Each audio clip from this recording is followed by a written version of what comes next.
Jupiter is 500 million miles from the Sun, a giant sphere of intrigue. This churning ball of gas may look like an artist's rendering, but it's the real thing. Jupiter has the most exotic weather patterns we've ever seen in the solar system. Jupiter is 84% hydrogen and almost 14% helium, the two lightest and most abundant elements in the universe, rolled into a mammoth mass. This thing is 11 times the diameter of Earth, and you could take 1,000 Earths and stuff them inside Jupiter comfortably. Jupiter really is the lord of the solar system. You know, about 70% of the mass in all the planets is in Jupiter. If you're talking about planets, Jupiter is the big boy in the block, and it really does rule the roost. Jupiter is the largest planet in the solar system, visible to the naked eye. A day is only 9.9 hours long, and it takes 11.86 years to orbit the Sun. A 150-pound person would weigh 350 pounds on Jupiter.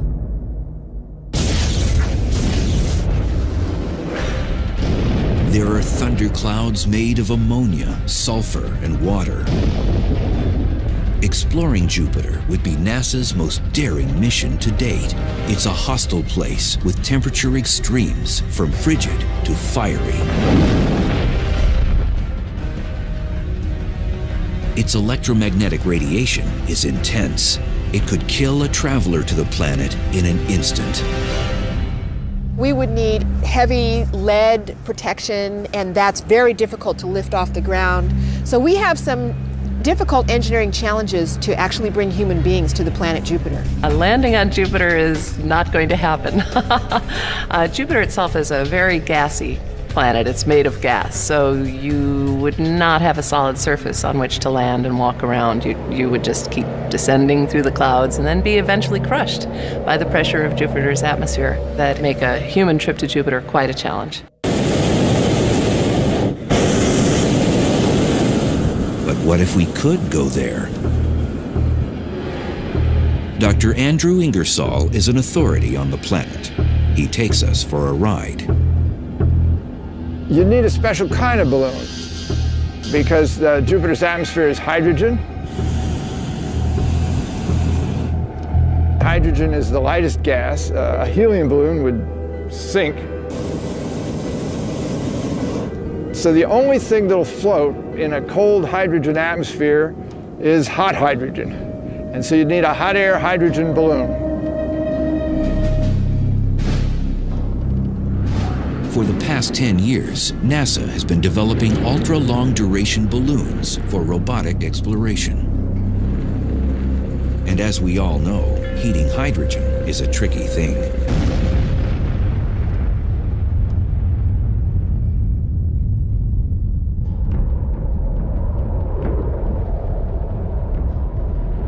But just how this behemoth was born is a puzzle.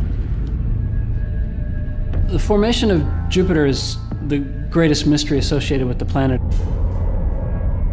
Some believe Jupiter may have been a failed star.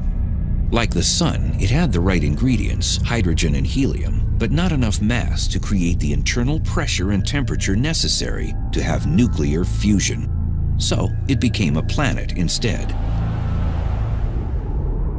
The thought is that there was this cloud in the galaxy that had the same composition as the Sun. And it collapsed under its own gravity, and some stuff was left behind, and that stuff became the planets. And the majority of that stuff became Jupiter, and the rest of it, of course, went into the Sun, and then there were a couple of little tiny leftovers like Earth. Jupiter's spinning gases attracted like elements and over time grew bigger and bigger in the process. Almost like an oyster creating layers around a grain of sand to make a pearl. What gases and solids Jupiter didn't ingest, it spat out into space. So So Jupiter is like your big brother in the schoolyard, protecting you from bullies that might wreak havoc on your existence.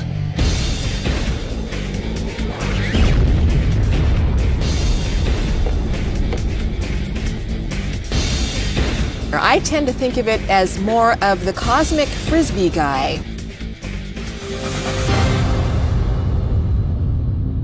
It's grabbing things out of space and it's also tossing them back out. It ends up keeping those objects from the inner solar system where Earth and Mars and Venus are. By cleaning some of the debris up, kicking some of it out, shooting some of it into the sun, where it'd be lost forever, Jupiter cleaned out a path that the other planets could exist in some sort of peace. So dominant is this frisbee phenomenon, Earth may owe its very existence to Jupiter. It influences the courses of comets and even some meteors and asteroids, so that over the eons, the fact that Jupiter is there helps dictate what happens in the inner solar system. So really, the presence of Jupiter may be one reason why we have life on Earth and habitability and be able to have the Earth a nice environment instead of getting pummeled by so many comets. There is no greater proof of Jupiter's power play than what happened during a 7-day period in July of 1994. A comet called Shoemaker-Levy 9 barreled toward Jupiter. Once under Jupiter's influence, there was no going back. A missile was on a crash course with a ball of gas. Jupiter's gravitational pull was so great that it broke the comet into small pieces that came in one at a time. These pieces assaulted the planet at a speed of 37 miles per second. When you have a missile going at supersonic speeds, you get a shock. You can see sort of clouds of material being jetted up from beneath where it landed. One of the fireballs generated by the collision with Jupiter's atmosphere flared 1,800 miles into space.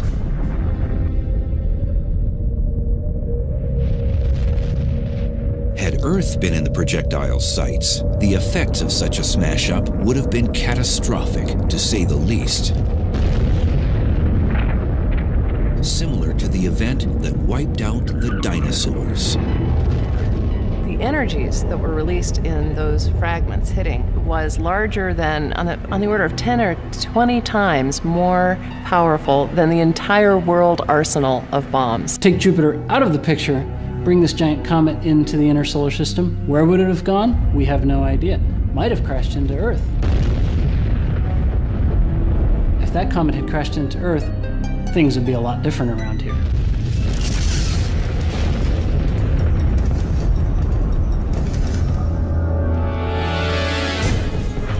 The experts believe that comet strikes on Jupiter may be 8,000 times more frequent than those on Earth, thanks to the Frisbee effect. But it cuts both ways because Jupiter has no value system. When it sees an errant comet, it may attract it and swallow it up, but where it flings it is anyone's guess. And so errant comets can be flung in towards Earth, they can be flung into the sun, and they can be flung out of the solar system. There's a reason the planet rejects some of the space junk heading its way. Jupiter, being the biggest object in the solar system, has the most gravity. And so other objects, little fleas that have their own trajectory flying by, are bent from where it would be towards Jupiter, and usually with an acceleration. And that acceleration can cause it sometimes to just be ejected completely. No earthly Frisbee thrower can match Jupiter's flinging force.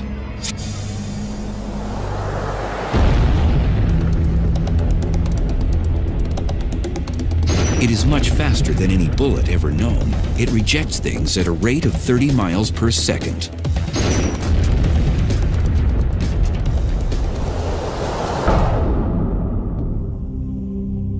Jupiter's wonders are hard to fathom. they've captivated man for centuries. Prehistoric humans realized that it was moving among the stars, and it was one of the planets that they appreciated. And Jupiter was the king of the gods, after all, in Roman mythology. And there may be a biblical reference to Jupiter. Ever since I was like 5 years old, I remember people, oh, that was the Star of Bethlehem. And whether or not it really was, obviously we have no way of knowing. But it's not clear whether the star that was talked about is a single star or whether they meant an astronomical alignment of objects in the sky. We don't really know. It's known as conjunction in scientific terms. According to researchers, Jupiter and Venus did appear as one large star-like object in August 3 BC and would have been visible in the eastern night sky. But it was Galileo, the father of modern astronomy, who made the first recorded sighting of the Jupiter system. In the early days of 1610, only about 18 months after the telescope was invented, he got his own telescope and he looked at Jupiter.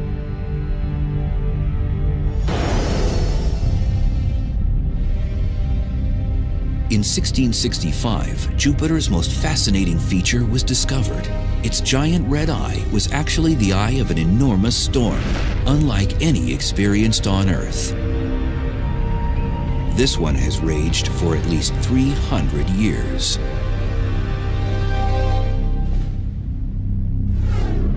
This weather disturbance is a meteorologist's dream. Jupiter's Great Red Spot is truly huge. You could take Earth and fillet it out and it wouldn't even really cover the spot. This storm is the hugest storm in the solar system. Just to give you a feeling about it, it's about 12,000 miles.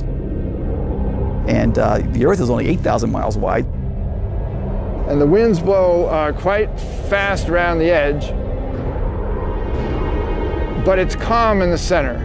It's not like a hurricane, which has an eye and very fast, turbulent winds in the center. The red spot is rather calm.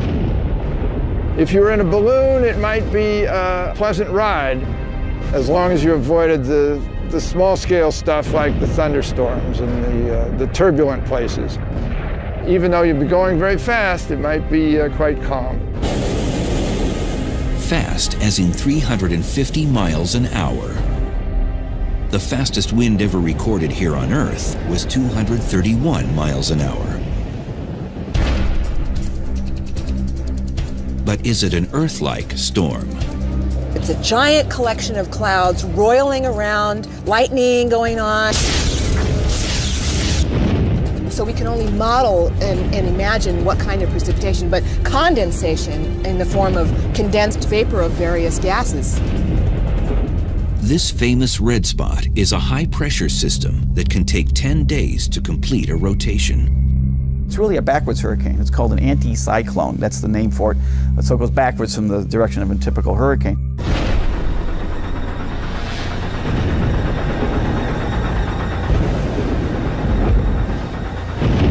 That's not the only curious thing. Hurricanes as we know them need water in order to form.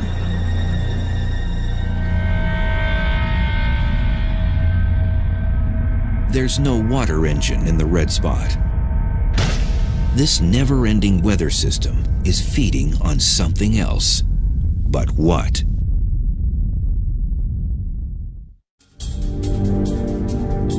Jupiter's Great Red Spot is something like a non-stop hurricane.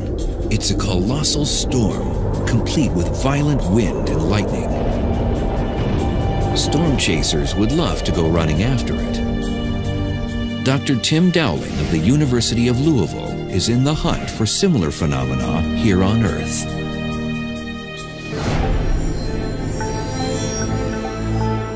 The red spot is, think of it as a huge extra lens or egg shape of mass. It's just an enormous thing. It sort of quiets down the fluid, it presses it down into the hotter interior so you don't get thunderstorms. But if you go on the edge of the red spot, especially northwest, you get some of the most horrific thunderstorms you're going to find on the Jupiter. The spot doesn't have an eye, and it isn't fueled by water. There's no ocean over which it forms. What then keeps it going and going? I've always likened it, in my own view, as like a mini volcano inside of Jupiter. Actually, an atmospheric volcano. Dr. Baines believes that warmer gases rise from heat deep within the planet. While trying to escape, they create a vortex. So for some reason, I believe there's extra energy right there. But it's just a theory. Science is left without answers to that question and others. Current theories cannot quite explain why the spot is so well formed and why it stays in one place. The plot thickened over the years as scientists learned even more. It became a deeper mystery because instead of everything just sort of smoothly going around the red spot, we saw this turbulence, and there were smaller scale structures that would come and go every day, and it was chaotic and turbulent, and yet the red spot just existed and sailed on. Jupiter's storms aren't limited to the Great Red Spot. Cloud decks 3 layers thick hover and cover the planet. If you were inside the atmosphere of Jupiter, you would hear very loud thunder. In fact, the thunder actually travels 4 times faster on Jupiter than it does on Earth. It's about 3,000 miles an hour. So rain falls twice as fast on Jupiter. The charge separation that pulls the positive charge to the top of the clouds, the negative charge to the bottom of the clouds, is twice as efficient on Jupiter for that reason alone, because the rain is falling so much faster. Towers of cumulus convection that you see on Jupiter are 3 times taller. They go up 30 miles, whereas on Earth they go up 6 or 7 miles.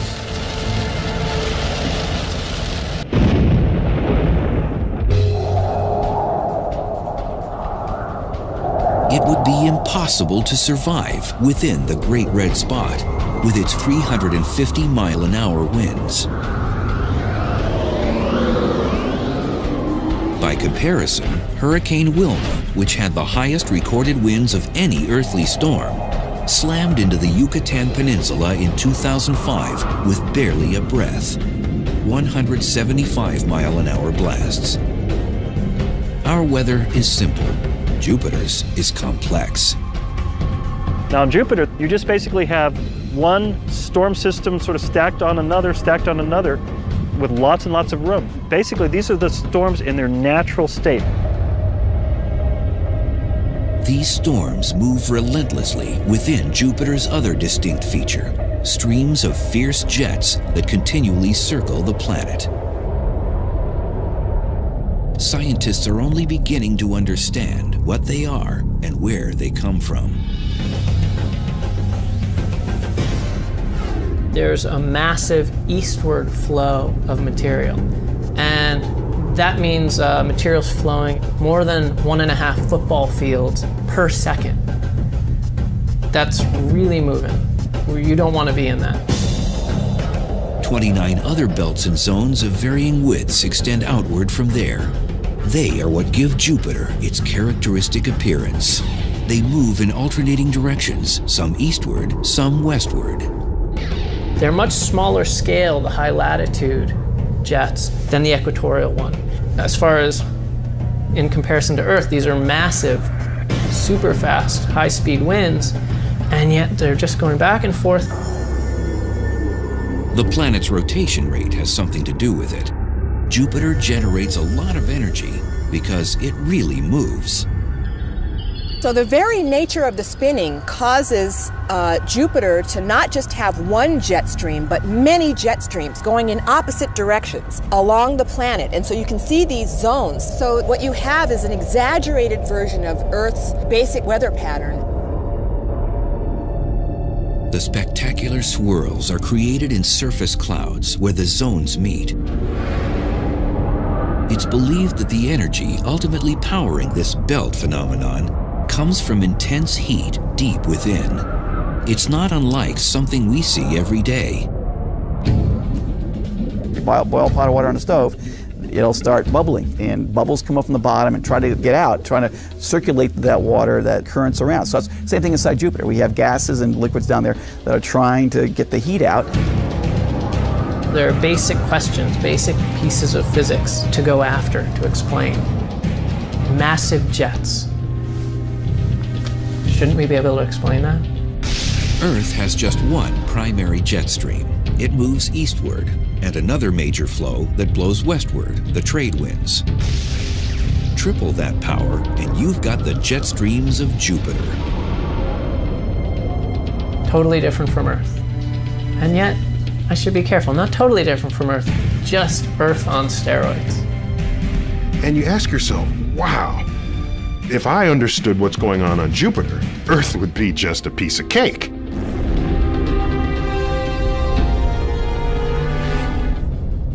Jupiter's mysteries aren't limited to the planet itself. Some of its most intriguing elements are circling around it. Jupiter's got several dozen moons that are big enough to be seen. It's probably got a lot more that are too small to be seen with current technology, and no doubt in coming years more will be discovered. Some of the moons are almost the size of some planets. So really Jupiter is its own little solar system. Thanks to its incredible gravitational pull, it sucked in asteroids along with other space debris.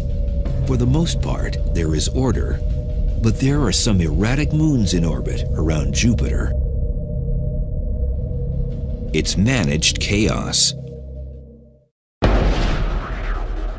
can imagine a bunch of runners in a track and their lanes that each runner stays in. They won't collide. That's kind of how celestial mechanics.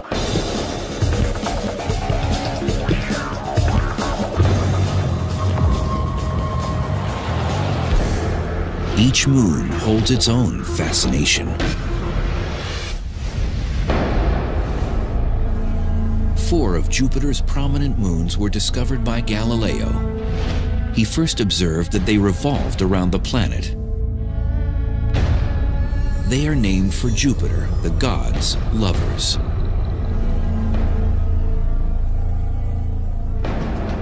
The first major moon you come to is Io, which is this very active place with lots of volcanoes.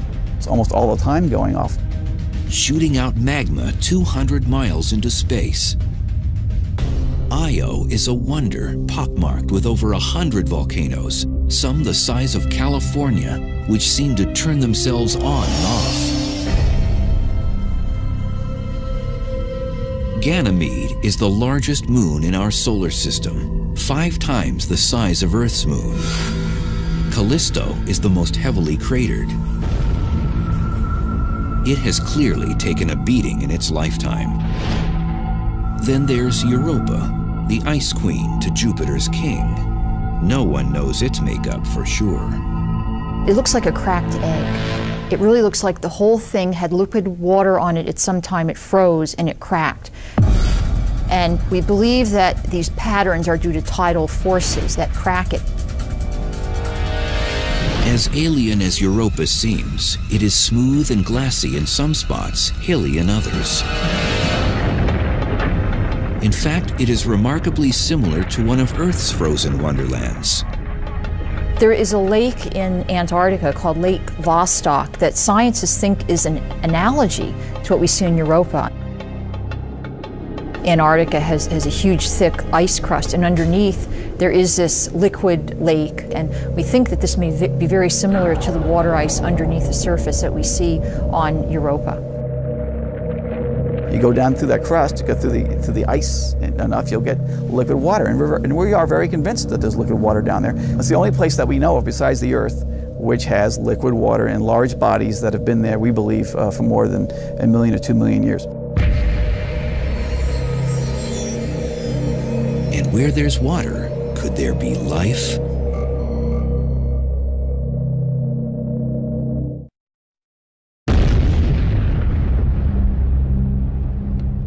Jupiter's moon Europa is bursting with secrets. It may even have warm thermal vents deep below its frozen crust.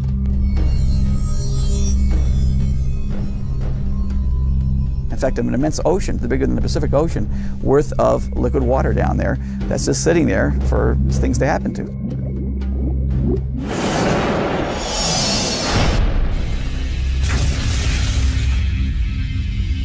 The presence of water means one thing. We may not be alone. I want to go ice fishing on Europa. Cut a hole, put a submersible, look around, see if anything swims up to the camera lens and licks the camera. That's what I want to do.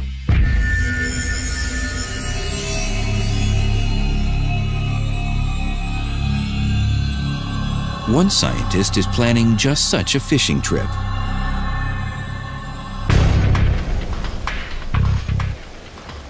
At this outdoor lab near Austin, Texas, hopes are hanging on a little robot.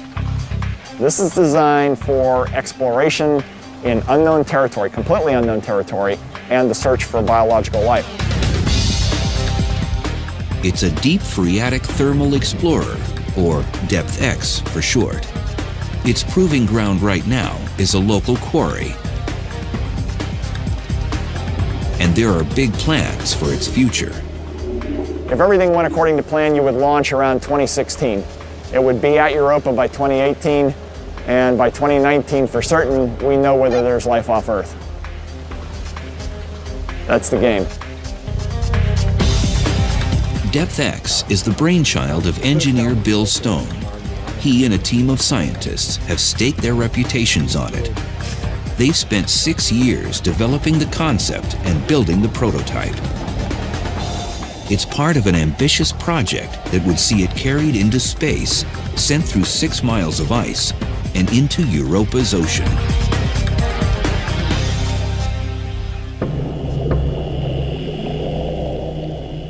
To divide it down into all the various vehicles, you have a parent vehicle which takes you to orbit around the moon Europa.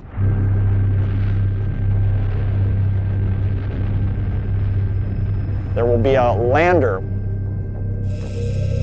It'll land on the ice. Then there's a second stage of the lander which melts its way through 3 to 5 kilometers of ice cap, and then at that point you kick out the third stage.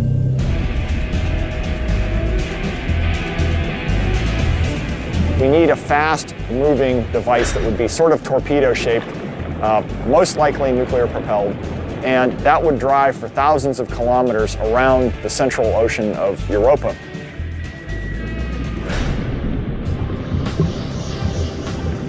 Is that really feasible? NASA thinks so. The space agency is on board with money and its blessing, an investment in the search for life.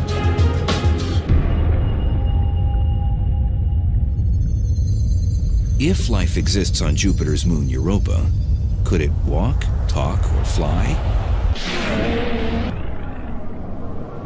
It would be little viruses or, maybe at best bacteria.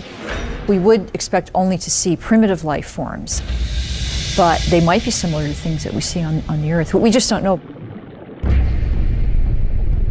Scientists are encouraged by the discovery of strange and hardy life forms found in the most inhospitable places on Earth. Tube worms, for example, survive and thrive in total darkness. Extreme pressure isn't a problem. The creatures were discovered in 1977, several miles below the surface of the Galapagos Rift. They exist in water near superheated thermal vents. It's believed that these very conditions, darkness, high pressure, and hydrothermal vents, are present on Europa. You could have hydrothermal vents kicking up warmth and nutrients down near the core of Europa, and that organisms would have fed off of that material just like they might have in the early Earth. And while tube worms might not be lurking beneath Europa's icy shell, something else could be.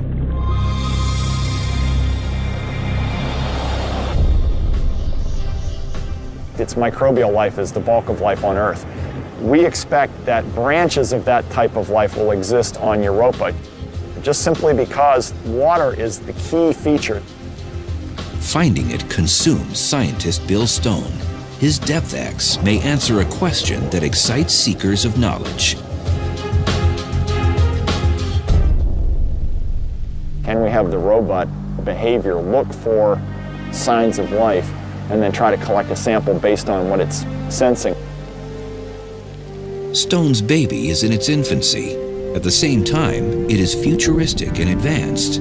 It's a high-tech toy like no other that might show our world what another is all about.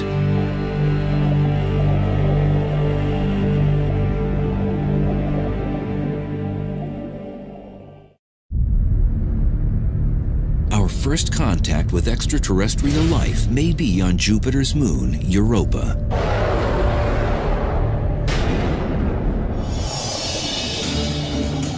The DepthX robot, or more accurately, Hydrobot, is being designed to ultimately think, move, and explore without help from man.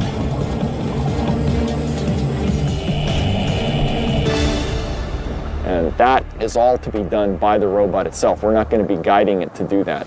That's going to be a big step forward in what we would call robot science autonomy. It's a real-life HAL, the star of a new space odyssey. Where it's literally hit a button and let it dive below the surface, and we won't see it again until it tells us what's down there. DepthX will be able to extract and analyze samples on its own as it navigates the ocean. This little tube you see down here will pull in water samples and store them in 1-liter bags. We have 5 of them on board. But before it does that, it actually powers through a series of micro pumps over here on the left and brings it into an onboard microscope. And that microscope will take images of what's in the water down to about 5 microns. So we can see most of the typical types of microbial life from 5 to 200 microns on screen. The robot will use that to discriminate to determine if there's life and then grab a sample. DepthX and its systems must be made smaller to work in space. And it still must pass trials under ice flows. We are testing this in Antarctica to make sure it all works totally under ice. The question of life on Europa is probably the big unknown, because that would change our whole view of the universe, basically. I mean, if this little moon sitting out there in this hostile environment of Jupiter can have life form on it, that means that probably tells us that life is almost everywhere. The science is there. I mean, I think searching for life is one of the most compelling things that we can do as not only as scientists, but as a race, as human beings. It's a giant leap, and not just for mankind. No, for robot kind.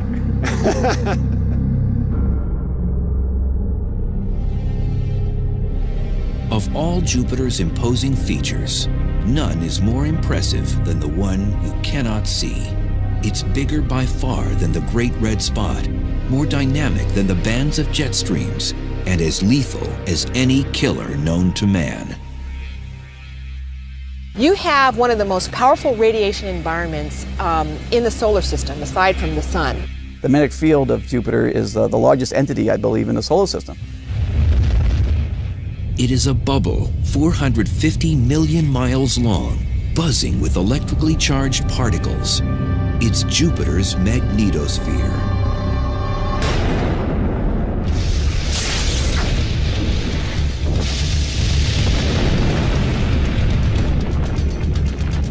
The sun's sitting here putting out the solar wind. And the solar wind is charged particles of protons and electrons. These particles flow along at 1 million miles an hour. And Jupiter basically captures these protons, electrons, all these charged particles like electrical currents, and it has it then in space circling around Jupiter. No word in the English language accurately conveys the enormity of this phenomenon.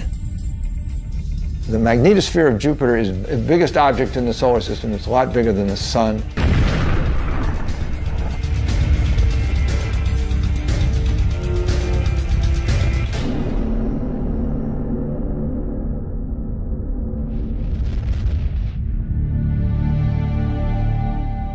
Comparisons are the best measure of this mega mighty wonder.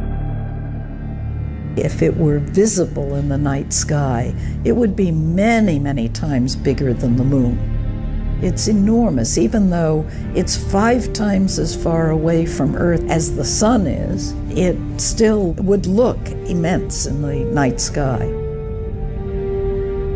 If visible, it would take a familiar form, a windsock. There's a rounded section facing away from the planet in one direction, with a tail flowing out the other. This windsock reaches the outer orbit of Saturn. Power plant Jupiter generates up to 10 million amps of electrical current.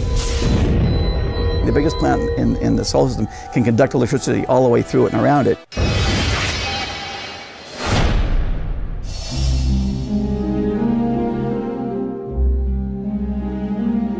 This conductivity creates a phenomenon we can see when the excited charged particles escape. Jupiter has auroras because when those particles leak in and crash into the upper atmosphere, it glows, and just as Earth has auroras.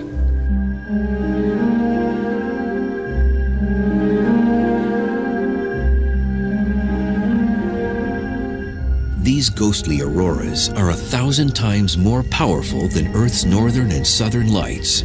They measure up to 1,200 miles across. If you could stand under them, they'd fill the entire sky, moving at lightning speed, 10,000 miles an hour.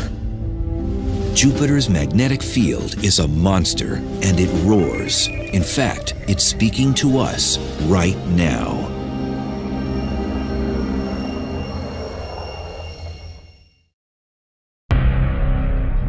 Jupiter, the giant of the solar system, has something to say if you're listening. We can hear what we call lion roars because it has this roaring sound. We can hear whistler modes. We can hear hiss and whistles that are going pew, pew, pew. And these are all indications of dynamics, things that are happening in the magnetosphere now. If you find yourself driving on a dark desert highway, your AM radio might just tune in to the strange sounds of Jupiter's magnetosphere.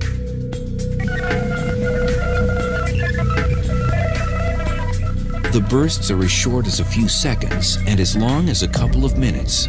They come and go every hour or two. Most of it sounds like static, but every once in a while you pick up something that sounds like a rising tone or a falling tone.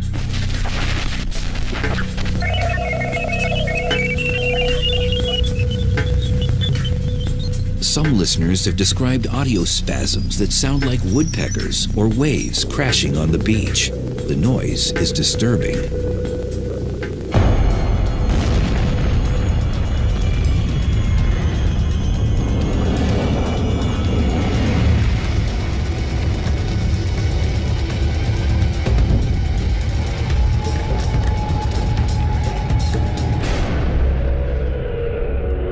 But just why the planet was talking remained a mystery until Voyager 2 passed through the outer magnetosphere in 1979.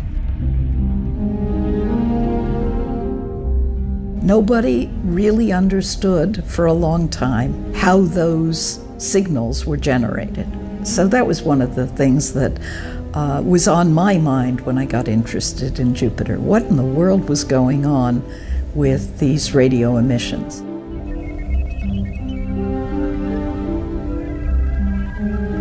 It is one of the few secrets finally surrendered by Jupiter.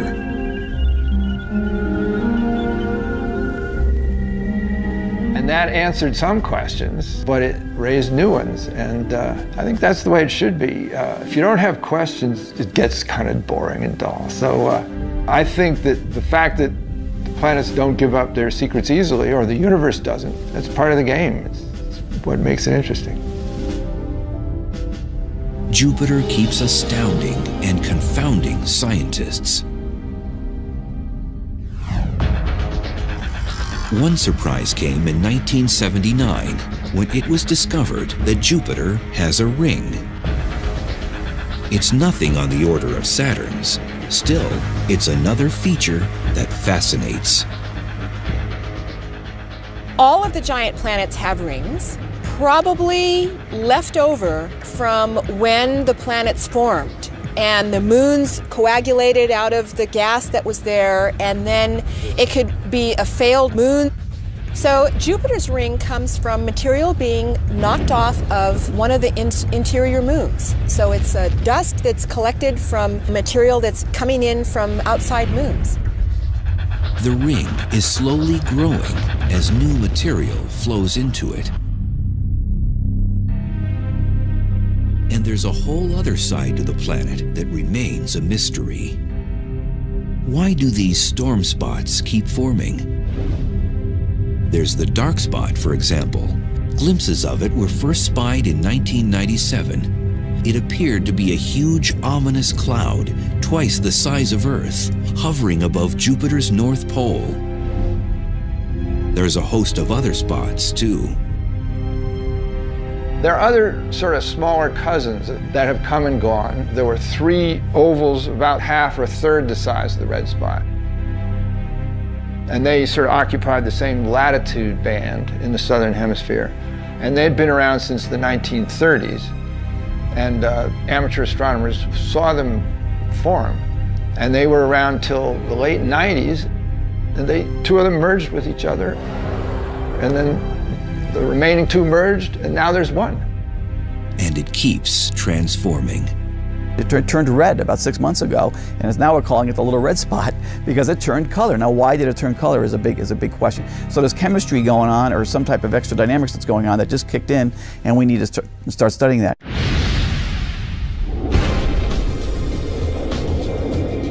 Jupiter is a hostile and restless planet. Its giant gaseous body and violent storms make it one of the most alien environments in the solar system. Even though it is 500 million miles from us, we may have more in common with our cousin planet than we think. I think the lesson to learn from Jupiter here is whatever's going on in our climate and our weather patterns here on Earth, Jupiter has more of it. But Earth is not an island. And there are better examples of what's going on Earth than even Earth itself. For scientists, Jupiter is the king of many questions concerning our solar system and could possibly hold the answers.